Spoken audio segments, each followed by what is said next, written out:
The Rampage monsters are based on actual real-life animals and thus feel very different.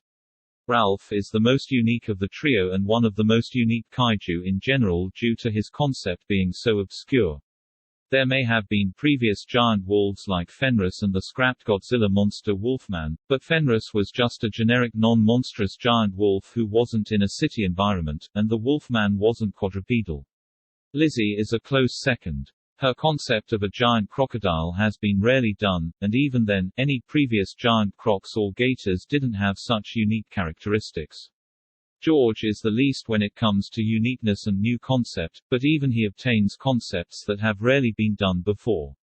As far as I know, the only other albino giant gorilla was Son of Kong.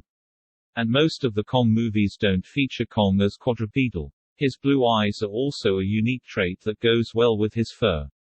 The monsters of Rampage are unique because they're based on actual animals, but at the same time they possess very unique features which make them still feel like very unique creatures.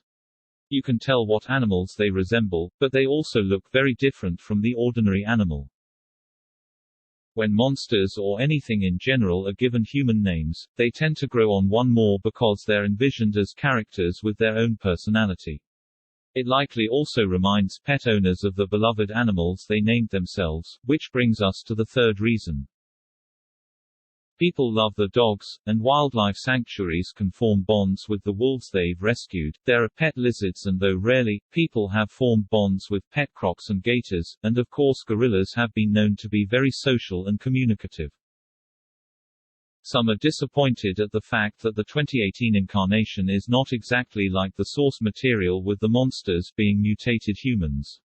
But sometimes it can be nice to try new things. As an artist known as Kaiju Samurai stated, quote-unquote, media needs to be able to evolve from one medium to another. The basic premise of an ape, a wolf, and a reptile being created by a botched corporate scientific experiment, leading to wholesale destruction where the monsters climb buildings, eat people, and fight the military. All three monsters are made to be visually distinct and to work in this semi-serious sci-fi premise. End quote. Admittedly, there is certainly some garbage in the movie, what with the hand gestures and consistent vulgarity, but perhaps the unique monsters and action made up for it.